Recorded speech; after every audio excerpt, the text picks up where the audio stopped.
मेरे प्यारे साथियों, स्वागत है आप सभी का एक बार फिर आपके अपने YouTube चैनल ऑनलाइन आईटीआई मंत्रा में। जैसा कि आप सभी को पता है कि हम ITI first year fitter trade के लिए मोस्ट इंपोर्टेंट क्वेश्चनों की सीरीज कर रहे हैं, जिस सीरीज की हम 2 वीडियो पहले कर चुके हैं। आज हमारी वीडियो नंबर 3 है। तो उम्मीद करता हूं कि पहले वाली वीडियो आपने देख ली होंगी। जिस बच्चे ने पहले वाली वीडियो नहीं देखी है, पहले वो वीडियो भी जरूर देख ले, ताकि जो क्वेश्चन वहां समझाए गए अगर रिपीट हो जाते हैं सेम कॉन्सेप्ट, तो आपको अच्छे से समझ में आ सके सारे के सारी वीडियो कंटिन्यूटी में। ये सारे के सारे क्वेश्चन आप चाहे सीबीटी एग्जाम की तैयारी कर रहे हो, टीओ की तैयारी कर रहे हो, इंस्ट्रक्टर की तैयारी, रेलवे, मेट्रो या किसी भी आप टेक्निकल जॉब की तैयारी कर रहे हो, तो सबके लिए बहुत ज्यादा हेल्पफुल है। और सीबीटी एग्जाम में तो हर साल सारे के सारे क्वेश्चन यहाँ से आपको मिलते हैं। जो बच्चा चैनल पर पहली बार आया है, चैनल को सब्सक्राइब करके बेल आइकन को हिट करके नोटिफिकेशन ऑन कर ले, ताकि उसको आगे आने वाली वीडियो के नोटिफिकेशन मिलते रहें। और जो हमारा टेलीग्राम चैनल है, व्हाट्सएप चैनल है, जिसका लिंक आपको डिस्क्रिप्शन बॉक्स में मिल जाएगा, उसको भी ज्वाइन कर ले। मेरा व्हाट्सएप नंबर आप स्क्रीन पर देख रहे होगे, ये भी नोट कर लीजिए। कोई भी दिक्कत आती हो तो आप यहाँ पर कमेंट करके या मैसेज छोड़ सकते हो, उसका जवाब मैं आपको जरूर दूंगा। इसके अलावा जैसा कि मैं पहले बता चुका हूँ, जो बच्चा जितनी ज्यादा वीडियो को लाइक करेगा, कमेंट में अपना नाम और जिले का नाम लिखेगा, जिसके सबसे ज्यादा कमेंट होंगे उस बच्चे को मैं पूरी सीरीज की जो पीडीएफ है वो फ्री में उसके व्हाट्सएप नंबर पर भेज दूंगा। अब बिना समय गवाए शुरू करते हैं हमारी आज की वीडियो, हमारे क्विज के क्वेश्चन से। क्विज का क्वेश्चन लिया मैंने पिछली वीडियो से। जिसने पिछली वीडियो ध्यान से देखी होगी, इस क्विज का आंसर उसको पता होगा। तो जो भी इंटेलिजेंट बच्चे हैं जो हर बार कमेंट करके आंसर बताते हैं, इस बार भी आंसर जरूर बताएं। ये क्या है? क्वेश्चन है, what is the name of the voice? इस वॉइस का नाम बताओ। ये डायग्राम आपको दिया होगा, मैंने अच्छे समझाया था। इस वॉइस का नाम और इसका काम भी बताया था। ऑप्शन आपके पास है pin voice, pipe voice, hand voice और क्विक रिलीजिंग वॉइस। तो मैंने बताया था जो ये वॉइस है, ये हमारे जो छोटे वर्क पीस होते हैं उनको होल्ड करने के लिए, पकड़ने के लिए प्रयोग किया जाता है। तो आपने बताना इसका नाम क्या है। Option A, B, C, D, इनमें से क्या आंसर होगा कमेंट करके जरूर बताएं।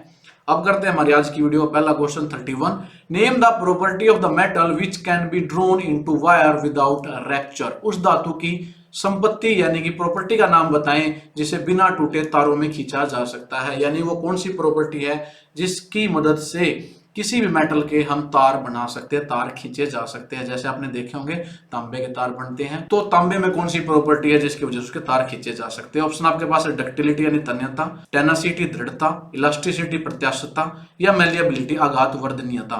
तो देखो मैं सभी के बारे में बता देता हूं। जो डक्टिलिटी होती है ये होती है तार बनाने की क्षमता। भाई तार बनाने की क्षमता यही पूछा गया है भाई, जिसकी वजह से किसी भी मेटल के तार खींचे जा सकते हैं बिना टूटे। तो डक्टिलिटी इसका आंसर हो जाएगा। पहले तो यही इसी को नोट कर लीजिए, डक्टिलिटी इसका आंसर है। टेनासिटी होता है भाई खिंचाव सहने की क्षमता। कौन सा मेटल कितना ज्यादा खिंचाव सह सकता है, उसमें उतनी ही टेनासिटी ज्यादा होगी। इलास्टिसिटी होती है अपनी मूल अवस्था में वापस आना, यानी कि जब आप उस पर फोर्स लगाओगे तो उसका शेप चेंज हो जाएगी। जैसे आप फोर्स को छोड़ दोगे तो वापस उसी अवस्था में आ जाएगा। जैसे कि रबड़ का एग्जाम्पल ले सकते हो, रबड़ को खींचते हो तो उसकी लेंथ बढ़ जाती है, छोड़ दो तो वापस उसी में आ जाती है, उसको बोलते हैं इलास्टिसिटी। मैलिएबिलिटी होती है किसी भी मेटल से चद्दर बनाने की, जो सीट बनती है, पतली थिक सीट है, सीट बनाने की क्षमता मैलिएबिलिटी कहलाती है। यहां पूछा गया था वायर यानी कि तार बनाने की क्षमता, वो डक्टिलिटी के कारण होती है। यानी कि अगर तांबे से तार बनाए जा सकते हैं तो तांबे की डक्टिलिटी बहुत अच्छी है, तो डक्टिलिटी इसका आंसर होगा। तन्यता ए पर टिक कर। नेक्स्ट क्वेश्चन है 32, what is the spindle movement of one division of the thimble with spindle thread of 0.5 mm pitch. भाई 0.5 मिलीमीटर पिच के स्पिंडल धागे के साथ थिम्बल एक डिवीजन के स्पिंडल गति क्या होगी। यानी ये पूछना ये चाहता है भाई, अगर स्पिंडल के थ्रेड हैं 0.5 mm की पिच है, पिच कितनी दे रखी है हमें 0.5 mm दे रखी है, तो स्पिंडल की मूवमेंट कितनी होगी जब हम थिम्बल से एक डिवीजन उसको रोटेट कर देंगे। ये माइक्रोमीटर पिच गेज का एक एग्जांपल है। ये माइक्रोमीटर स्क्रू गेज है, उसके बारे में ये बता रहा है कि भाई अगर हम थिम्बल को एक डिवीजन घुमाएंगे तो वो जो उसकी मूवमेंट है स्पिंडल की वो कितनी होगी, अगर थ्रेड की भी 0.5 mm है। तो इसको निकालने के लिए ट्रिक का भी बता देता हूं, आप डायरेक्ट याद रख लीजिएगा या इस तरीके से आप निकाल लीजिएगा। देखो एक डिवीजन की जो मूवमेंट है वो निकलेगी, पिच को डिवाइड कर दूं मैं नंबर ऑफ डिवीजन से। किससे? नंबर ऑफ डिवीजन से। पिच दे रखी है 0.5 mm और नंबर ऑफ डिवीजन जनरली कितनी होती है 50 होती है भाई, अपने याद रखना है। तो इसको जब हम सोल्व करेंगे, इस बिंदु को हटाएंगे तो इसकी जगह 1/10 आ जाएगा, तो ये बन गया हमारा 5/500। इसको मैं करूंगा तो ये बन जाएगा 1/100 जो आ जाएगा। अगर इसको दशमलव में बदलेंगे 0.01, तो ये 0.01 इसका आंसर है। ए पर क्लिक करेंगे, बाकी ऑप्शन देखने की जरूरत नहीं रही। तो पिच, चाहे पिच यहाँ 0.5 mm दे रखी है, इसके अलावा भी कोई पिच दे दे तो उसको नंबर ऑफ डिवीजन यानी 50 से डिवाइड कर दो और आपको पता लग जाएगा उसकी मूवमेंट का कितना वो आगे खरकेगा। यानी कि जब आप थिम्बल की एक डिवीजन ऐसे घुमाओगे तो जो स्पिंडल की मूवमेंट है वो 0.01 mm वो आगे बढ़ जाएगा। इसको हम लिस्ट काउंट भी कह सकते। अगर सीधा उसमें ऐसे पूछ लेता कि भाई स्पिंडल के थ्रेड की पिच 0.5 mm है तो उस माइक्रोमीटर स्क्रू गेज की लिस्ट काउंट बताओ, यानी कि वो मिनिमम डायमेंशन जो उससे हम मेजर कर सकते हैं। तो लिस्ट काउंट कितना आ गया 0.01 mm। या जो क्वेश्चन ऐसा है ऐसे भी पूछ सकता है जिस प्रकार से इसमें पूछ रखा है। तो आपने याद रखना 0.01 mm। नेक्स्ट क्वेश्चन है 33, what is the reading of the vernier caliper. ये वर्नियर कैलिपर की रीडिंग दी गई है, आपने बताना है इसकी वैल्यू कितनी है। ये भी आपको भाई थोड़ा टाइम लगेगा, समझने की कोशिश करना ध्यान से। देखो जो भी रीडिंग है वो ऐसे निकलती है, याद रखना। किसी भी इंस्ट्रूमेंट की रीडिंग निकालनी हो, इसमें कहीं आएंगे रीडिंग निकालने के, उसमें सब में याद रखना ये MSR यानी कि मेन स्केल रीडिंग प्लस में वर्नियर स्केल रीडिंग गुणा में लिस्ट काउंट, ये फार्मूला याद, फिर आप कोई भी रीडिंग निकाल दोगे आसानी से। देखो अब यहाँ पर मेन स्केल है, ऊपर वाला ही मेन स्केल है भाई, और नीचे वाला ये जो नीचे दिखा रखा है 0, 5, 10 ये आपका वर्नियर स्केल। क्या है ये? वर्नियर स्केल है। अब देखो यहाँ से पहले देखते हैं हम जीरो, मेन स्केल की रीडिंग देखते हैं। ये जीरो यहाँ स्टार्ट होती है तो जीरो कहाँ मैच हो रहा है। अब यहाँ देखो भी ध्यान से, देखो यहाँ देखना इस पे। अब आप देख सकते हो कि जो ये हमारी जीरो है किससे मैच हो रही है, इस बिंदु से। ये जो बिंदु है या जो लाइन है इससे थोड़ा सा आगे है। ये लाइन हमारी क्या होगी, यहाँ पर 4 है तो ये 4.5 हो गया यहाँ पर, यानी कि 45 कह सकता हूं मैं। तो ये क्या कितना होगा, इससे पहले यहाँ से 3 होगा। 3 और 4 के बीच में हमारी कितनी डिवीजन है, 10 है। तो ये क्या कहलाएगा, 35 कहलाएगा। यानी मेन स्केल की रीडिंग कितनी होगी हमारी, 35 mm होगी। ठीक है, अब देखते हैं हमारे वर्नियर स्केल की रीडिंग। इसमें देखो कि जो 0 से लेकर 50 तक जो डिवीजन है, कौन सी डिवीजन एग्जैक्टली मैच है। तो यहाँ दिखा भी रखा है जो 20th डिवीजन है भाई वो एग्जैक्टली मैच है हमारे मेन स्केल से। तो प्लस में करके तो वर्नियर स्केल की रीडिंग कितनी है 20 इंटू लिस्ट काउंट। जो भी वर्नियर कैलिपर होता है जिसमें नंबर ऑफ डिवीजन कितनी हो 50 हो तो 1 से डिवाइड कर देंगे 50 को तो 0.02 इसका लिस्ट काउंट आ जाएगा। तो 0.02 से मल्टीप्लाई कर दो। अब क्या आ जाएगा 35 जमा 20 को इससे गुणा करेंगे तो वो आ जाएगा 0.4। तो इसको अगर जोड़ेंगे तो 35.4 mm इसका आंसर हो जाएगा। ऑप्शन में देख लीजिए 35.1, 35.2, 35.3, 35.4 mm ये इसका आंसर हो जाएगा। तो याद रखना इस क्वेश्चन का आंसर क्या हो जाएगा, डी हो जाएगा। और ये आपने ये फार्मूला याद करना है, अभी आगे भी यूज होगा। उम्मीद करता हूँ ये क्वेश्चन आपको अच्छे से समझ में आया होगा। इस प्रकार से आप किसी भी रीडिंग को ले सकते हो, नोट कर सकते हो। अगर आपको ये समझ में आया अच्छे से तो वीडियो को लाइक जरूर कर दें और कमेंट करके बताएं। अगर ना समझ में आया तो दोबारा मैं समझाऊंगा इसको अलग वीडियो। अब क्वेश्चन नंबर 34 देखिए, what is the reading of the vernier bevel protector. ये वर्नियर बेवल प्रोटेक्टर है उसकी रीडिंग बतानी है। सेम उसी तरीके से निकालेंगे। देखो भाई ऑप्शन बाद में देखेंगे, पहले निकाल लेते हैं। मैंने बताया रीडिंग निकालने का तरीका क्या है, पहले देखते हैं मेन स्केल की रीडिंग। अब मेन स्केल में जीरो देखो कहां कंसाइड कर रही है, आप देख सकते हो यहाँ पर देखो ये जीरो है, ये वाला हिस्सा देखो। अब जीरो कहां कंसाइड कर रही है भाई 40, ये 40 है यहाँ पर 40 से आगे ये एरो का निशान यहाँ लगा रखा है ना एरो, तो ये किसका है, ये हमारा है 41 बना है 41 डिग्री कहेंगे हम क्योंकि ये डिग्री में है। वर्नियर बेवल प्रोटेक्टर क्या करता है, एंगल मेजरमेंट के काम आता है, एंगल मापते हैं। तो ये 41 डिग्री हो गया भाई, 40 और 41 डिग्री। प्लस में हम क्या करते हैं, फिर देखते हैं वर्नियर रीडिंग, देखते हैं वर्नियर स्केल की रीडिंग। वर्नियर स्केल पे देखते हैं ये कितने पे हमारा मैच करता है। ये मेन स्केल है। अब मेन स्केल पे ये वाला जो हिस्सा है इसको देखिए भाई, यहाँ पर मैचिंग दिखाया गया। अब आप देख सकते हो यार लगा के बता रखा है। 30 से आगे देखो ये कितना है 35, 40, 45, 50। या तो सीधा इसको 50 मिनट याद रख लीजिए क्योंकि 30 और 60 के बीच में ये डिवीजन है, 5-5 मिनट की एक डिवीजन है। क्योंकि वर्नियर बेवल प्रोटेक्टर का जो लिस्ट काउंट होता है वो होता है 5 मिनट। क्या होता है 5 मिनट, या लिस्ट काउंट कह लीजिए, मिनिमम रीडिंग जो ये ले सकता है। या इसको ऐसे निकाल लीजिए जो मेन स्केल से ये कितनी दूर है, यहां से देखो जीरो है, जीरो से आगे ये काउंट कर लीजिए 1 2 3 4 5 6 7 8 9 10। ये क्या है 10 है, यानी कि वर्नियर स्केल की रीडिंग कितनी है 10 into list count. List count अभी मैंने बताया कितना होता है 5 मिनट होता है। तो ये कितना हो जाएगा 41 डिग्री और ये कितना है 10 गुणा 5 कितना हो जाएगा 50 मिनट। तो ये देख लीजिए कहाँ है 41 डिग्री 50 मिनट, ये आंसर हो जाएगा। इस क्वेश्चन का पेपर टिक करेंगे तो आप ऐसे निकाल सकते हो। इसकी reading vernier bevel protector. Next question हमारा 35 आसान क्वेश्चन है। What is the use of the filler gauge? Filler gauge का उपयोग बताओ भाई। फिलर गेज कैसा होता है, ये डायग्राम आपको मैंने समझाने के लिए लिया है। ये फिलर गेज का डायग्राम है, देखते ही पता भी लग गया होगा फिलर गेज का प्रयोग कहाँ करते हैं। ऑप्शन है चेक द विड्थ, चौड़ाई को जांचने के लिए, जी नहीं। चेक द हाइट, ऊंचाई को जांचने के लिए, जी नहीं। चेक द लेंथ, लंबाई को जांचने के लिए, जी नहीं। Check the gap between the meeting part, दो जो मीटिंग पार्ट है जुड़ने वाले से उनके बीच में गैप पता करना हो तो उसके लिए यूज करते हैं हम फिलर गेज। तो डी इसका आंसर हो जाएगा। ये भैया ऐसे पतली पतली पत्तियां होती हैं, इसके ऊपर अलग अलग साइज लिखे होते हैं इनके गैप का, तो गैप में डाल के इसको देखते हैं, जोन सी पत्ती उसके अंदर से घुस जाती है वही उसके बीच में गैप होगा मीटिंग पार्ट के बीच में। तो ये गैप चेक करने के लिए पता करने के लिए हम फिलर गेज का प्रयोग करते हैं। आसान क्वेश्चन था, इस क्वेश्चन का आंसर डी हो जाएगा। नेक्स्ट क्वेश्चन हमारा 36, read the measurement of the dial caliper. भाई डायल कैलिपर है, ये भी आपने रीडिंग मेजर करके बतानी है। इन चार ऑप्शन में से क्या होगा? इसके लिए भी वही फार्मूला होएगा रीडिंग के लिए। सबसे पहले रीडिंग में हम मेन स्केल की रीडिंग देखेंगे। मेन स्केल की रीडिंग कहां से पता लगेगी?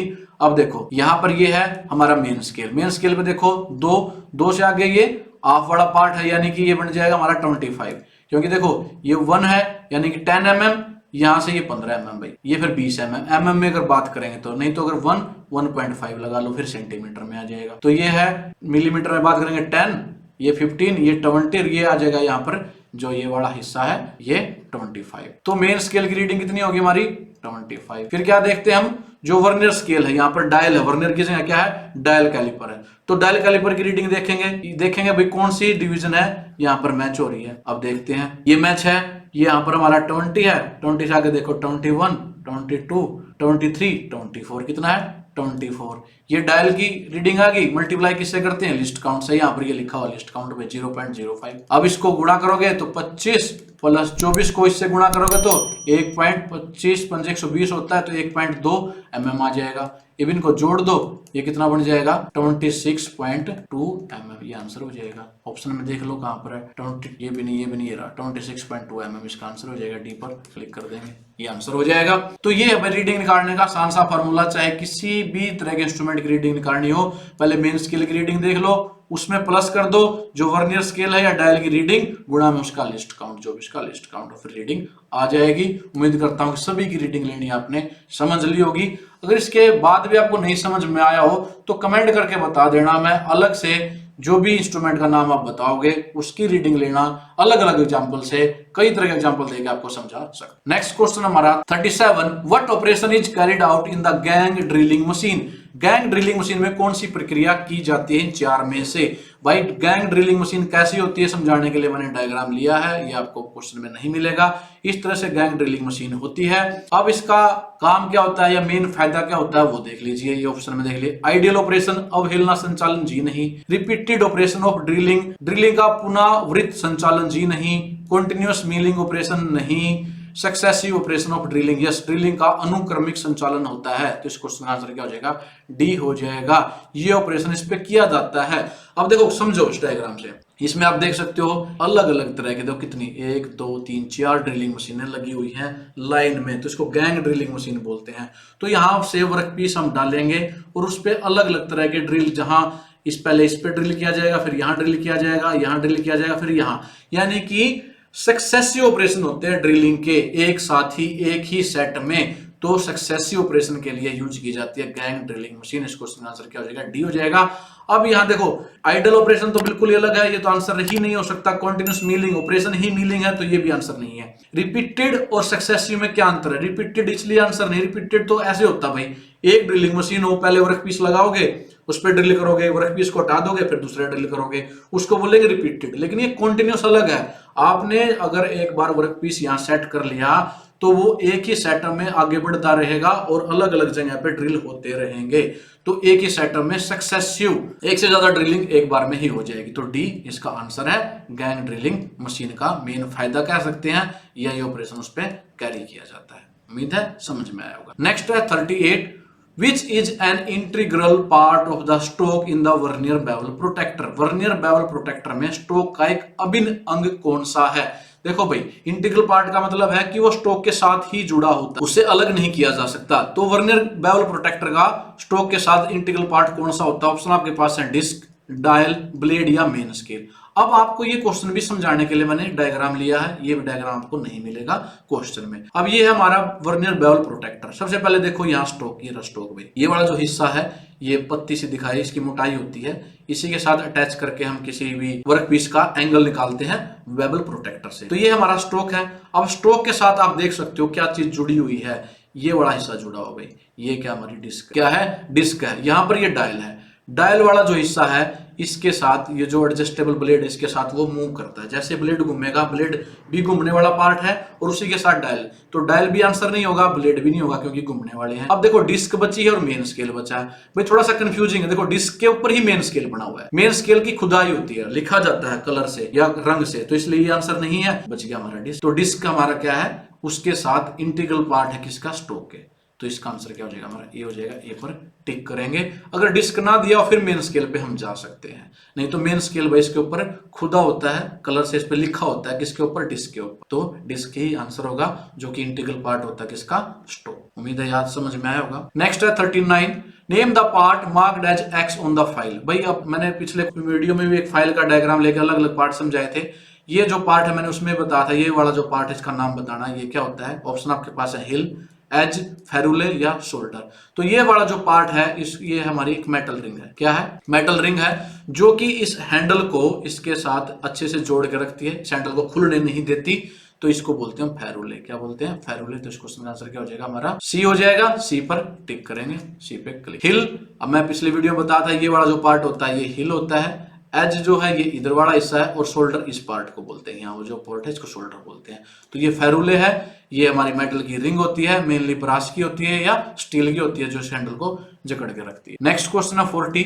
विच file is used to make the job close to the finishing size. कौन सी फाइल का उपयोग नौकरी को समापन आकार के करीब लाने के लिए किया जाता है। यहाँ पर भाई हिंदी में नौकरी नहीं, जॉब समझ गए होगे, जो भी हम जॉब वर्कशॉप में बनाते हैं उस जॉब की बात कर रहा है। उस जॉब पे फिनिशिंग साइज का बनाने के लिए कौन सी फाइल का प्रयोग किया जाता है। अलग अलग तरह की फाइल होती हैं, इस पर भी मैं वीडियो बना सकता हूं, अगर आप कमेंट करोगे तो। डिफरेंट तरह की फाइल के डिफरेंट यूज होते हैं। यहाँ पूछा है फिनिशिंग के लिए कौन सी फाइल यूज की जाती है। ऑप्शन आपके पास सिंगल कट फाइल, बी है कर्व्ड कट फाइल, सी है सेकंड कट फाइल, डी है हमारी डबल कट फाइल। तो जो फिनिशिंग के लिए यूज की जाती है वो होती है हमारी सेकंड कट फाइल, दूसरी कट फाइल का प्रयोग किया जाता है। याद रखना, इस क्वेश्चन का आंसर क्या हो जाएगा, सी हो जाएगा। सेकंड कट का फाइल प्रयोग किया जाता है फिनिशिंग, जो भी जॉब आपने बनाई है उसकी फिनिशिंग करने के लिए, उसके साइज को एक्यूरेट फिनिशिंग करने के। नेक्स्ट क्वेश्चन हमारा 41, which file has the parallel edge throughout the length. कौन सी फाइल की लंबाई में समानांतर किनारे होते हैं। ऑप्शन आपके पास है हैंड फाइल, बी है बस्टर्ड फाइल, सी है रास्प कट फाइल या सिंगल कट फाइल। तो समझाने के लिए मैंने आपको डायग्राम लिया है हैंड फाइल का और यही इस क्वेश्चन का आंसर भी है। हैंड फाइल में जो एज होते हैं भाई वो पूरी के पूरे आगे तक पैरेलल होते हैं। आप देख सकते हो ये एज एक इधर है और ये है, ये पूरे पूरे क्या हमारे बिल्कुल पैरेलल है, ऐसे भी और ऐसे भी। तो इसलिए हैंड फाइल इसका आंसर होगा। इसमें पैरेलल एज होते हैं पूरी लेंथ के लेंथ में, लेकिन आप कुछ फाइलों में ऐसे देखोगे यहां तक आपके पैरेलल आएंगे, फिर उसका साइज थोड़ा सा कम कर देते हैं ऐसे, तो इसमें पैरेलल नहीं होते। तो इस तरह की फाइल नहीं, हैंड फाइल में पूरा पूरा लास्ट तक वो क्या होते हैं, एक दूसरे के पैरेलल होते हैं, समानांतर होते हैं सभी किनारे। तो इसका आंसर क्या हो जाएगा, ए। नेक्स्ट क्वेश्चन है 42, what is the material used to manufacture the bench vice. जो बेंच वॉइस है उसको बनाने में कौन सी सामग्री का उपयोग किया जाता है। ऑप्शन आपके पास है tool steel, high carbon steel, medium carbon steel या कास्ट आयरन। तो याद रखना भाई, आपको पता भी होगा, बहुत आसान क्वेश्चन है। बेंच वॉइस बनाने के लिए कास्ट आयरन का मेनली प्रयोग किया जाता है। तो इस क्वेश्चन का आंसर क्या हो जाएगा, डी हो जाएगा। और क्यों यूज किया जाता है कास्ट आयरन, क्योंकि इसमें एब्जॉर्बिंग क्षमता ज्यादा होती है, जो भी झटके लगते हैं उनको सहन करने की क्षमता इसमें ज्यादा होती है, कंप्रेसिव पावर इसमें ज्यादा होती है, और ये बनाने में भी आसान होता है, डालने में आसानी से ढल जाता है कास्ट आयरन, इसलिए इसका प्रयोग किया जाता है बेंच वॉइस को बनाने में। डी पर क्लिक करेंगे इस आंसर के लिए। नेक्स्ट क्वेश्चन हमारा 43, which marking media provide clear lines on machine finished surface. भाई कौन सा मार्किंग मीडिया मशीन समाप्त सतहों पर स्पष्ट रेखाएं प्रदान करने के लिए यूज किया जाता है। मैं पिछली वीडियो में बता चुका हूं कि कोई भी मशीन्ड पार्ट है या मशीनिंग हम जिस जॉब पे करते हैं वर्क पीस पे, उस मार्किंग करने के लिए अलग अलग तरह के मीडिया यूज किए जाते हैं। जैसे कि ऑप्शन में दिया गया white wash, Persian blue, copper sulphate, cellulose, lacquer. पिछली वीडियो में क्वेश्चन आया था सबसे वैसिला कौन सा, कॉपर सल्फेट सबसे वैसिला होता है, जहरीला होता है, तो इसको हम कम यूज करते हैं। यहां ये पूछा गया कि जो पार्ट है भाई मशीनिंग कर दी, फिनिश्ड पार्ट है बिल्कुल, अब उसके ऊपर क्लियर लाइन बनानी है, बिल्कुल साफ सुथरी लाइन बनानी है, उसके लिए कौन से मार्किंग मीडिया का यूज किया जाएगा। तो याद रखना उसके लिए यूज किया जाता है पर्शियन ब्लू का प्रयोग किया जाता है। फिनिश्ड जो प्रोडक्ट होगा हमारा सरफेस होगा उसके ऊपर साफ सुथरी क्लियर लाइन बनाने के लिए पर्शियन ब्लू का प्रयोग किया जाता है। तो इस क्वेश्चन का आंसर क्या हो जाएगा हमारा बी हो जाएगा, बी पर। Next question 44, what is the purpose of the slot provided in the slotted angle plate. भाई स्लॉटेड एंगल प्लेट में जो स्लॉट प्रदान किए जाते हैं उनका उद्देश्य क्या, समझाने के लिए मैंने एक डायग्राम ले लिया। ये हमारी एंगल प्लेट है और इसमें आप देख सकते हो ये जो दिख रहे हैं ये खांचे से ये स्लॉट दिए होते हैं। तो इस क्वेश्चन में पूछा गया स्लॉट का उद्देश्य आखिर क्या होता है, क्यों दिए जाते हैं। ऑप्शन आपके पास है जॉब क्लैंपिंग, जॉब को पकड़ने के लिए, बी है इजी हैंडलिंग, आसान हैंडलिंग के लिए, सी है रिड्यूस वेट, वजन को कम करने के लिए, डी है बेटर अपीयरेंस यानी कि दिखावट के लिए बेहतर। भाई ये जो स्लॉट दिए जाते हैं इनका मेन उद्देश्य होता है ये वजन घटाने के लिए नहीं होते, ना ही हैंडलिंग के लिए होते, ना अपीयरेंस के लिए होते हैं। ये होते हैं जॉब क्लैंपिंग के लिए, जॉब को पकड़ने के लिए, जॉब को होल्ड करने के लिए। क्योंकि जो एंगल प्लेट है एक तरह की जॉब हेल्ड करने के लिए इसका प्रयोग किया जाता है, जॉब को पकड़ने के लिए, क्लैंप करने के लिए। तो इन स्लॉट से अलग अलग साइज की जॉब है उसको आसानी से पकड़ा जा सकता है, होल्ड किया जा सकता है, सिक्योर किया जा सकता है। तो इसको आंसर क्या हो जाएगा, ए हो जाएगा। यानी कि जो एंगल प्लेट में ये स्लॉट है जॉब को क्लैंप करने के लिए यूज किए जाते हैं। इस पे हम क्या करेंगे, जॉब को क्लैंप कर सकते हैं। नेक्स्ट और आज की वीडियो का लास्ट क्वेश्चन है 45, which caliper is used to mark the centre of the round bar. भाई कौन सा कैलिपर गोल बार के केंद्र को चिन्हित करने के लिए उपयोग किया जाता है। अलग अलग तरह के कैलिपर होते हैं। यहाँ पूछा गया है अगर राउंड बार है और इसकी सेंटर, ये सेंटर पता करना है, ये वाला सेंटर पता करना है, मार्क करना है, तो उसके लिए कौन सा हम कैलिपर यूज करते हैं। ऑप्शन आपके पास है जेनी कैलिपर, बी है इनसाइड कैलिपर, सी है आउटसाइड कैलिपर और डी है फर्म ज्वाइंट कैलिपर। तो जो भी राउंड बार होती है उसका सेंटर निकालने के लिए, सेंटर को चिन्हित करने के लिए, मार्क करने के लिए जेनी कैलिपर का प्रयोग किया जाता है। इंपॉर्टेंट है, याद रखना, ए पर टिक करेंगे। और जेनी कैलिपर दिखने में हमारा ऐसा होता है, ये आपको समझाने के लिए मैंने डायग्राम लिया है। इसकी एक टांग ऐसे टेढ़ी होती है, इसको एडजस्टेबल पॉइंट बोलते हैं, और ये वाली जो है बाहर उस पे ऐसे बार पे टिक जाएगी और इससे हम अंदर मार्किंग कर देंगे सेंटर में जो भी हमारी राउंड बार होगी। तो जेनी कैलिपर का प्रयोग किया जाता है राउंड बार के ऊपर सेंटर को मार्क करने के लिए। ए पर क्लिक करेंगे इस क्वेश्चन के लिए। तो मेरे प्यारे साथियों ये थे हमारी आज की वीडियो के 15 मोस्ट इंपोर्टेंट क्वेश्चन। उम्मीद करता हूँ सारे क्वेश्चन अच्छे से समझ में आए होंगे। भाई वीडियो थोड़ा सा लंबा हो जाता है क्योंकि प्रत्येक क्वेश्चन को अच्छे से समझाने के लिए थोड़ा वक्त लगता है। मैं ये नहीं चाहता कि सिर्फ आपको आंसर पता, मैं चाहता हूँ कि आपको सारे के सारे क्वेश्चन अच्छे से दिमाग में फिट कर, तो उसमें थोड़ा सा समय लग जाता है। तो पेशेंस रखें, सब्र के साथ वीडियो को देखें, पूरी अंत तक कंप्लीट देखें, और अच्छी लगती है तो वीडियो को लाइक जरूर कर दे और कमेंट करके बताएं अपना नाम और आप किस जिले से इस वीडियो को देख रहे हैं, किस स्टेट से आप देख रहे हैं, कमेंट करके बताएं। और जो बच्चा सबसे ज्यादा कमेंट करेगा इन पूरे वीडियो की जो पीडीएफ होंगी मैं उसको व्हाट्सएप पे भेज दूंगा। तो ज्यादा से ज्यादा कमेंट करें और अपने दूसरे साथियों के साथ इन वीडियोज को शेयर करें।